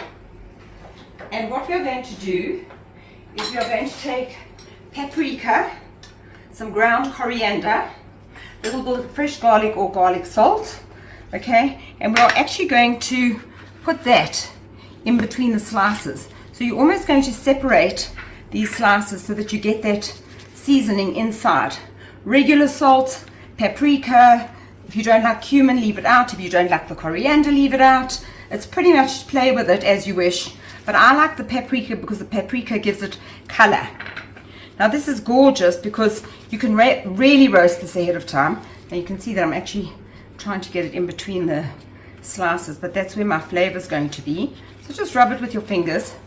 Gloves work the best. Okay. And this is going to take about, as I said, about 50 minutes, maybe a little bit less. I've already made one that is a full butternut in 2 halves, and I've got it with the pumpkin seeds already. Okay, that should be good. Let's just get that in some sense of order. And just wipe my hands with it. Thank you. And then what we're going to do is we are going to put some pumpkin seeds around the roasting pan. So you're just going to scatter them around. And you can use as many or as few as you like. What I find is they kind of caramelize, they're delicious. So what happens at the end, this is what you get. So you're going to roast this for about an hour, 50 minutes to an hour, and when it's finished roasting, that's what it looks like, which is really, really delicious. Now, we've got a platter, and we're going to put our butternut on the platter. Okay, just need to find my, so I've got a bit of a clean platter here. I'm going to get a lifter, and we're going to put our butternut on the platter, just like that. So you can see how they've separated and softened beautifully. Okay, dot it with your pumpkin seeds. Look how gorgeous that looks. And the pumpkin seeds, as I said, have kind of caramelized, so they really are quite yummy and sticky, and that's my best part about this. And it's just the normal green pepitas or pumpkin seeds. Thank you. Just to finish this off, we're going to sprinkle it with a little bit of chopped parsley for color, or some chives, whatever's available and whatever you have. And you can serve that with a delicious hummus that of course can be ready made. And that's your nice vegetable accompaniment to the chicken. Delicious. Move that up there. I just want to check what's going on here with this chicken, which actually is getting a beautiful color, as you can see already. So you want to keep basting. Just please keep basting. The most important thing is getting that juice onto the chicken. Okay, because we were going to run out of time, I'm just doing it very quickly. The glaze has reduced and cooked down, so that's it right at the end if you wish to use it. And now we're moving on to the potatoes, the best part of this whole meal. They are just yummy, yummy, yummy. Okay. 2 ways. First part of the recipe is you're going to take baby potatoes. Now I've used, in South Africa, they're patchy little baby potatoes, regular ones, some baby sweet potatoes, some baby yams, and basically that's what I've got. But if you're overseas and you have purple potatoes and all different colored ones, you can pretty much use whatever you've got because of the color. So you're going to roast them covered with foil for the first 40 minutes to get them really nice and soft. So you want to seal them very, very well. So tightly cover, tight. When they are softened, you uncover them, okay? And now what you're going to do is you can actually just tear them like that with your fingers because they're soft enough, or lightly smash them, or break them, or cut them, because now I want to get the crunch in them, and that's the best part. So I'm not actually taking my hand and smashing them, they're torn, is the way I'd like to call it, or just cut into pieces, because with the yams they become soft quite quickly, and you've got to be able to literally just be able to break them. Make sure that they're not too hard, otherwise you'll have a problem doing that. Okay, and pretty much that's it. So now what we're going to do is we are going to just drizzle them with a little bit more olive oil. Drop. Okay, maybe a little bit more than a drop. Some salt. And now you're going to roast them uncovered until they look like that. Okay? Where they are so crispy and so gorgeous that pretty much they're ready to eat. They're going into our dish with a salsa verde that we are going to make. And the salsa verde, I've used basil, parsley, and some dill, but really you could use whatever you have in the kitchen. It's hot, sweetheart. Careful. Whatever you've got in the kitchen. Can you see how they are like bits and pieces? Now this is obviously the best part. So you can't put anything on top until the very end because they're going to make these potatoes less crunchy. So what I've done is I've actually put in about 1/3 of a cup of olive oil, my herbs, a pinch of salt is going in now, a little bit of garlic, okay, maybe more than a pinch. Let's just blend it up quickly.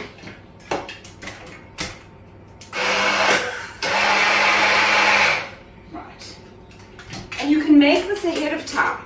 That's the beauty of it. As can you cook the potatoes covered ahead of time and then just finish them off just before you're going to serve them. I'm just going to pop that in there. What we're going to do now is just drizzle this salsa verde, which is going to give you a gorgeous color. And you've got such a beautiful taste of different flavors here. So in the brightness of the orange in the sweet potato or the yams with the green, you could serve extra on the side if you'd like, but you can see it's actually a perfect quantity. This is about 1 kilo of potatoes. If you want more, you could make double it. And we're finishing it off with some pomegranates, just some pomegranate seeds, just for color. And that's up to you. You can use them or leave them out, whichever you prefer, but I think they look gorgeous like that. I think they look so delicious, and I'd love to jump in and eat them. And I've got a bit of mixed herbs just to scatter around the edge, just for that little bit of color. Some micro herbs, just finish it off, and there you go. So your accompaniments to the chicken are the potatoes. Can you grab that? I need the chicken back, please. And there you have it, an orange glazed apricot and orange chicken, your butternut Hasselback potato with the Hasselback pepitas, and your crushed and torn potatoes with the salsa verde and pomegranates. I hope you're really going to enjoy the recipes. I hope that you've learned some nice tricks here, and you can make them ahead of time, as I've said, and that you all have a very sweet and happy New Year with lots of love from me to you.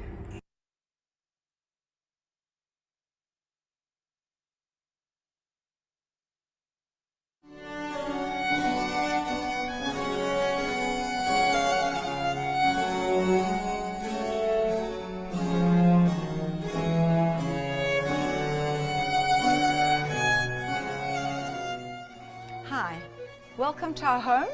In fact, welcome to my world. I'd love to take this opportunity to show you how I do Rosh Hashanah, and in fact how I do any dinner party. First things first, something theatrical if you can, and I love candles. So if you can, or collect them, not just the Shabbos candles, but any candles that you can collect and light, and to create some kind of drama in your house. So as you can see, I'm not dressed yet, but I would recommend just 5 minutes before everyone comes and you get dressed to take that little bit of time to light the candles yourself. I feel so fortunate to be able to have fireplaces, and we have lots of them. In fact, it's the reason why 29 years ago we bought this house, for all the fireplaces. We light them summer, winter. So if you have fireplaces, light them, doesn't matter about the weather. It's an ambiance, we love it. By the way, there are always logs in our house ready for a fireplace. And attention to detail. So make sure that all your candles are lit. And then let's go through to the lounge. So I said I love fireplaces. Well, this one is one of my favorite.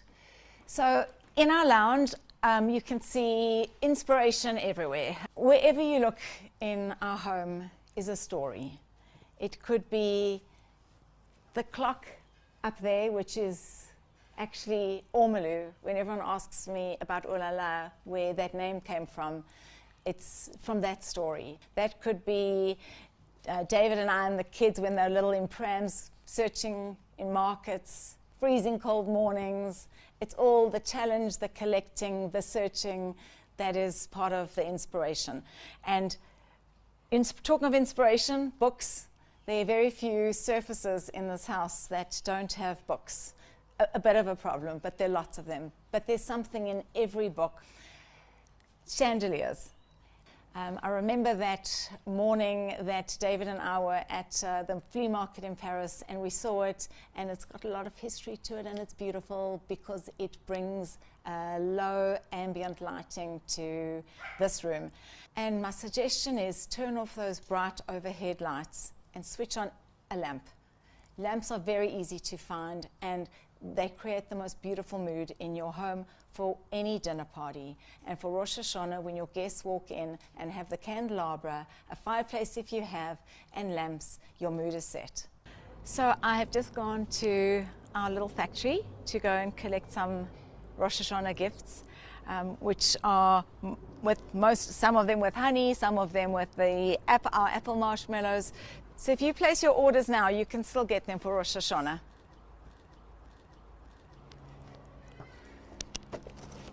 And I think the most important thing we all know about Rosh Hashanah is apples, honey, and the round challah.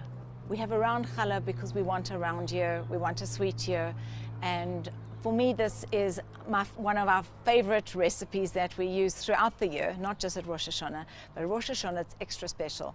So because it's not Rosh Hashanah tonight, it's the week before, I can give you a sneak preview into this, what we do for our round challah. Let me introduce you to our praline challah, made of course with the Ulala praline spread. And it's very easy to do. You just spread it on your sausages before you roll them up. And by the way, toasted the morning after, if it's Shabbos morning or if it's the morning after Rosh Hashanah, this toasted is really heaven. So inside, coiled in there, is all the praline. Trust me, this is the best challah you will ever have. So when it comes to apples and honey, we are very lucky here that we have the best honey, which is from Ulala, in my opinion. It is single origin honey from macadamia to fynbos. Rosh Hashanah starts with good honey, firstly. So talking of collecting things, this little collection of ours I loved particularly because wherever I am in the world, I've managed to pick up one or two little cut glasses, and the colors are beautiful. And so if you can, just collect anything, starting with this Rosh Hashanah, even if it's one little glass that you find anywhere. So I nearly forgot to tell you, one of my favorite and easiest tips of all is rose petals. So before your guests arrive, you can make any place look beautiful. Because as I said, drama, theatre, wherever you can. So, see you later. I'm now going to get dressed. Happy upcoming Rosh Hashanah, everyone. Thank you so much for being in my home and sharing my tips and the things that I love the most about entertaining. I'm now going to take you into the dining room, and in true Ulala style, we're going to start with dessert.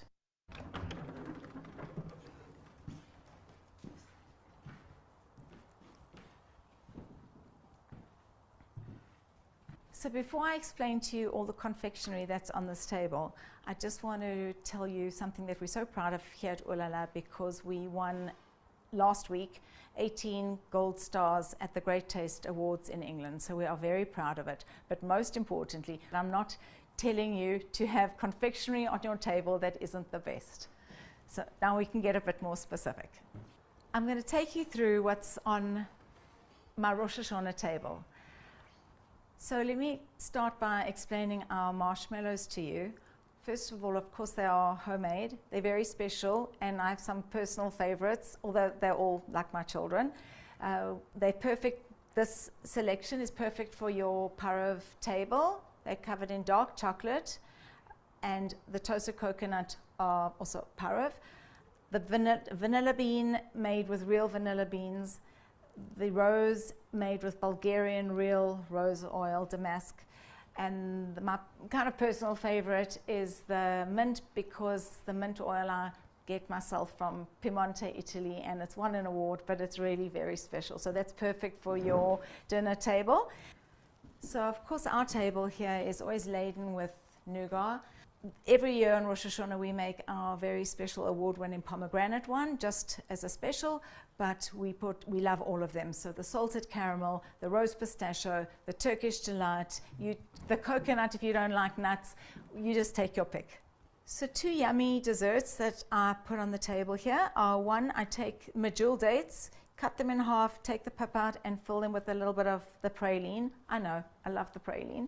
And then sesame snap, which is black and white sesame seeds, and also parov, so great as a little nibble for everybody. Now to explain the founding confection of Ulala and my secret little favorite. So this is a calisson, these are calisson, which are made with ground almonds, candied melon, and orange. They've got a thin layer of icing, royal icing on top on rice paper. They are so beautiful to look at, and that's why I wanted to show them to you for a table. They just are visually so beautiful, and you can use them to decorate anything, whether it's ice cream. I've made here a lemon curd cake and just simply decorated with the calisson on top, and you can do that really with anything. So now I'd like to explain to you what you can do with Ulala ingredients for your desserts. So ice cream is the easiest. You take a parov recipe, which we will provide to you. You can find on our website, or it's with milk. Either one is fine. If you freeze nougat, put it in the deep freeze, take it out, smash it up with a mallet, it is the perfect ingredient and easy. So we've made a base of a parov ice cream here, and we added the Turkish delight nougat into that. This ice cream, which is also one of our favorite recipes, which we talk about on our website, and we can give to everyone the recipe later, that is our Pebbles ice cream recipe. Bye everyone. Just wanted to take this opportunity to wish you all a wonderful Rosh Hashanah, Happy New Year, and well over the fast. And at the same time, thank you, Howard, Dina, thank you for having me on your show, and thank you, Dina, for nagging me so much. I did say no a lot of times during lockdown, but understand I was really in my pajamas. So at least I can get out of my pajamas now for Rosh Hashanah, because it's time to celebrate, and I hope that you all get some little bit of inspiration just to make every celebration, Rosh Hashanah and everything, just a little bit more magical. So given what we've all been through, please take every opportunity to make everything count. Celebrate everything. Take out your silverware, take out everything, don't keep anything, and make every single moment special. Shana Tova and Matuka.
Hi, everybody. First, I want to thank you so much for inviting me to this incredible activity that you've been doing every year, and this time I will be part of it. I want to tell you that this is not a coincidence, because I really have a lot of in common with you. My son-in-law is South African, and then my son as well. He'll work as a rabbi in South Africa, Johannesburg, for a couple of years for I forgot, Asia Torah. So, okay, so after having said so, I'm going to start my cooking. I'm going to start my recipe, which will be baked honey apples, because as you all know, we usually use apples and we use honey in many of the recipes of Rosh Hashanah. So we're going to start telling you that the first thing you have to do when you start a recipe is to read the instructions. Otherwise, you will not know if you have to put the oven first, or you have to, which ingredients you have to mix together. So after you read the instructions, you will start doing your recipe. The recipe, you will have it. I'm going to send the recipe to you, and then you will have exactly the amounts of the ingredients that you're going to use and which ingredients you're going to use. So there are very small steps, and just like 2 steps to do this baked honey apples. The first thing that I'm going to do is to peel, take out the pulp of the apple. You can use the Granny Annie apples, or either that one or the red apples, wherever you have at home or wherever you can find. In this moment, I'm going to use the Granny Annie and small apples, because I like to have like small portions to each of the people that are going to eat the dessert, and not to have like a big apple, so it will be too much for it. So the first thing I'm going to do is just to take all the pulp out of the apple in order to have it the most amount of space to put the filling inside the apple, okay? So you can do that, as I'm doing it right now, with a spoon, okay, until you finish doing this, taking the most pulp that you can take out of the apple, so you can have a lot of filling inside. All right, perfect. So I have the rest of the apples already empty without the pulp. And okay, I'm putting this over here. The next thing, okay, don't worry if your apple that you took out of the pulp that you took out of the apple gets brown, because you're going to bake it anyway, so it doesn't matter, and you can make all of this ahead, so you don't have to do it at the moment that you're cooking it, okay? So the next step, I'm going to make the filling. First, I have to turn off the oven. It has to be on 350 degrees, okay? Bake 350 degrees. So I will turn it on, so it will be already on the temperature it has to be when I'm baking. Okay, so I'm making the filling right now. For the filling, I'm going to use the almond flour. This is like a gluten-free and dairy-free recipe, okay? So I put 1 cup of the almond butter, and then 1/4 cup of oats. Try to buy the organic oats, okay? So these are the oats. And then 2 tablespoons of the coconut oil. So there it is. 2 tablespoons. Then 3 tablespoons of the coconut sugar. Try to use always coconut sugar. It's much, much healthy than the cane sugar, okay? So this is coconut sugar. So there are 3 tablespoons. It's already measured. And then we're going to mix all of these together to make the filling.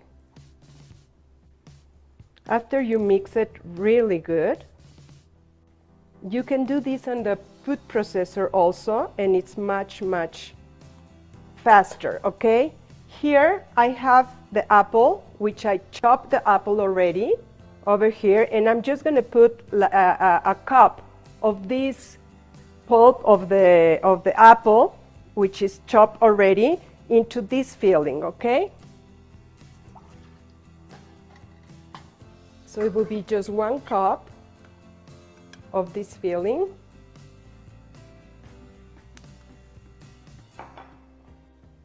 And I'll mix all together. You can use also butter if you're making like a dairy recipe, and it tastes wonderful. But if not, don't use canola oil. Don't use any other oil. If it's not coconut oil, it's much, much healthy than the rest of the oils. Please don't use ever, never margarine. That's the worst, okay? So as I told you, my recipes are always very healthy, and this is one of them. Make sure that also the coconut oil, it's soft and it's not like very hard. And if it's hard, just put it on the microwave so it melted for a couple of seconds, okay? But if it's soft, you can just do it straight to the mix filling. Okay, this is it. Next, I'm going to fill up the apples. Here I have the recipe, which I don't need it anymore. I know the recipe by heart. So I'm going to use this type of spoons, which are very comfortable to work with. These are like the cookie spoons, the ones you use to make cookies. So you have a perfect amount to each apple. So here it goes. You fill it up, all of them. So you can also make this mixed with pears as well, if you want it. This time I'll use apples and I use honey because it's Rosh Hashanah, and that's what we use on the Rosh Hashanah recipes, okay? Here I have a little bit more, so I'm going to just make sure that each apple has enough filling. Okay. Next, I'm going to make some like flowers out of the apple because it looks very nice. So I peel the other apple. It doesn't have to be a red apple. It can be just the same. The Granny Annie apple that you're making the apples with the recipe. So I just peel it. There it goes. Okay. And with a lot of cautions, I'm going to peel like a whole piece, 1 piece of the apple like this, and I'm going to make like a flower out of it, like a rose.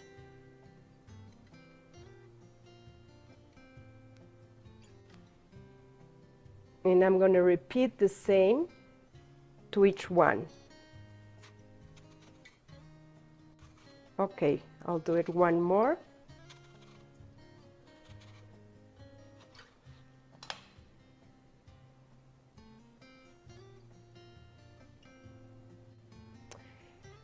And that's how I'm going to make it, all of them. I will put some oil, spray, and a little bit of sugar, okay? Then I'm making the other test, the other step of the recipe, which is the apple juice, organic apple juice without any sugar added, and 1 spoon of cinnamon,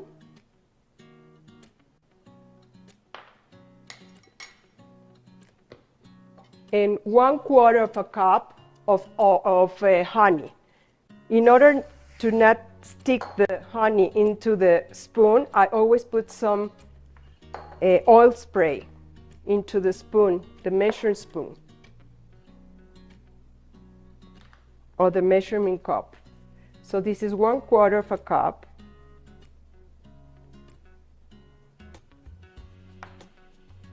Let me just put the lip in here. So here it goes. So as you can see, all the honey, it didn't stick into the measurement cup or spoon, okay? With the oil spray. And I will put this in the microwave for at least 30 seconds, okay? I'll just do it for 1 minute. So it will be warm, and you can mix the cinnamon much better, because the cinnamon cannot be mixed with cold liquids. So that's what I'm warming it up. Okay, almost done. Okay.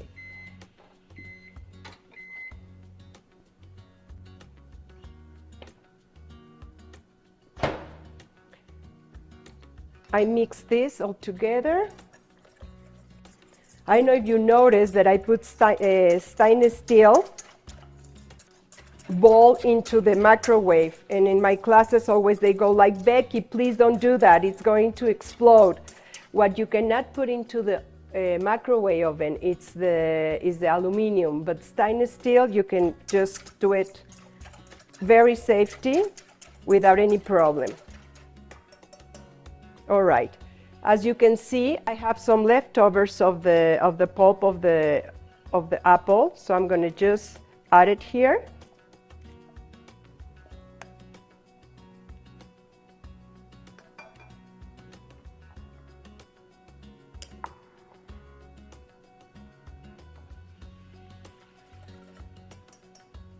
And all this liquid goes into the same container.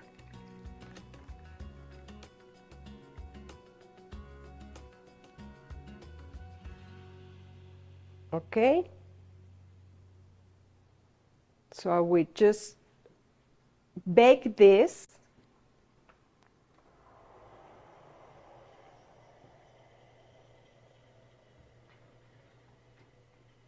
I don't want to burn myself. For at least 30 minutes, and then I'm going to show you how to plate it when it's done.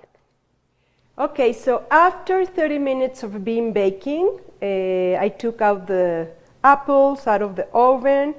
I can serve them either warm or at room temperature, wherever you like. And so I have here my baked apples already. So I will just have it like an individual plate with the apple and some of the juice that we have here in the bottom. This is a delicious, delicious dessert. You're gonna love it. And what can I tell you? I wish you a wonderful, wonderful Rosh Hashanah. And thank you so much for inviting me again. And I send you all my love to all the South African community.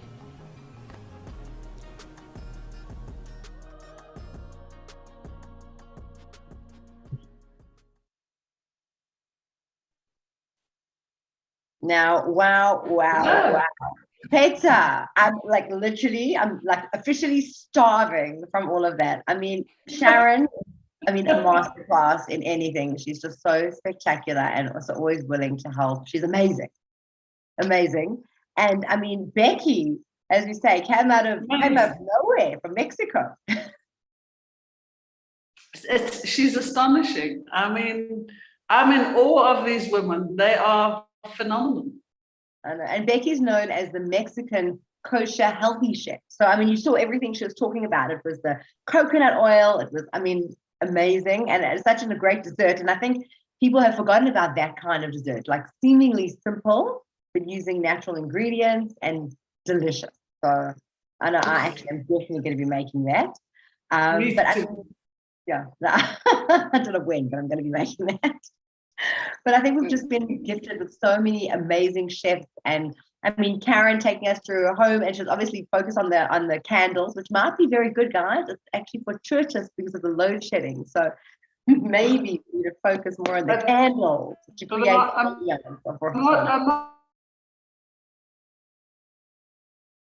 Oh, you seem to be cutting out. I don't know if it's you or if it's me. Let me just check that Wi-Fi. It could be. Could be me. Okay. Is it you or me, Peter?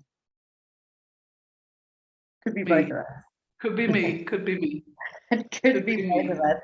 But I mean, I just think that John Karen and dessert and showing us through her home was beautiful. And also, you know what I didn't know? What Becky said about the microwave. I also always thought you were going to blow up your microwave if you put stainless steel in. Me too. Me too. That we keep giving on the knowledge. I learned lots. No, I also did lots of tricks. Different tricks and trips. No, let's try that again. Tricks and tips. You would think I was the one drinking tonight. Exactly. I had the whiskey. You didn't. I might as well have. But I just think, and I also want to thank the audience for watching and always joining us and for participating. I know you had questions. Again, we had challenges with technology, so that's why we thought pre-recording was a better idea and also runs better. But we will generally in the recipes, you will find a lot of the answers I think that you had questions for. We will send those out. And we definitely will be in touch. We will have other webinars as well coming up, as Howard mentioned, that one about the drug dealer coming from our own backyard. Yeah. Very, very exciting. And I think to wish everyone a Shana Tova. Hey, Peter, what are your wishes for everyone for this new Shana Tova. Well, I buy into what the Chief Rabbi was saying. And because I've actually been feeling this myself, I want to manifest what it is that I want in this world, and I think we all can do that. Can you imagine if we put out there what we want, and we can make it happen? Absolutely, I couldn't agree with you more. I really couldn't. Yeah, it's fantastic. And imagine manifesting the perfect community in the perfect country. I mean, we've got it all. With the perfect recipe. Perfect recipes, exactly. And rose petals. And I also thought about those. We're definitely going to be making those rose petals. And to our sponsors, Kosher World and Almond Breeze, thank you so much. It really, we love our sponsors. And to all of you and to our viewers, wanted to wish you all a Shana Tova U'Metuka, and you all have an easy fast. Again, we are going to put up our page afterwards with our details, because a lot of people are asking about the donation page and how they donate to the Jewish Report. Again, we are willing to take in donations that come our way, and we are very, very grateful for it. And just from all of us, just grateful for having you all and watching us and all of that. Sorry, Peter. Can I say one last thing? Absolutely. Is that we have a bumper Rosh Hashanah edition coming up this week, a bumper, like 52 pages worth of phenomenal content. We then won't have newspaper during the High Holy Days. But we'll be back. We all need a bit of a break, and there is Yom Tov coming up. So we wish you all the best over the Yom Tov. Shana Tova U'Metuka, and may you have a peaceful Yom Tov, and we'll see you afterwards. Absolutely. And before last thing, I didn't thank Britt and Dylan and Danny, because without our back end, I don't know if they can put on their cameras or not. If they're in the dark, they might be in the dark. But without you guys, we couldn't put this all together. So thank you so much. And Howard and our team and our board and our collective staff. There you are, Britt, you've got lights. I've got lots of extensions running from UPSs, and it's definitely not been a boring day. Yeah, it hasn't been stress-free. So thank you for hanging on, Britt. Thank you. Thanks to everyone. Shana Tova, everyone. Thank you, Britt, always for making it happen. Exactly. And to everyone, love, light. Oh, Dylan, there you are. Dylan just had a baby. Hello. Boy. Dylan, how are you coping with your new baby? Yeah, look, a mixture of terrible hay fever and 3 hours of sleep per night has taken its toll on me today, but I'm looking forward to an early night tonight.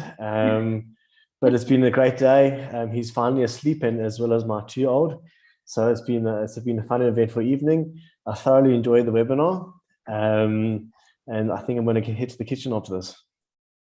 Yeah, I know everyone's and then to bed. You've got a long week ahead, a big week. We've got a great week Rosh ahead. Hashanah. So we've got a great week ahead. I can't echo your sentiments enough about the bumper edition that's coming our way.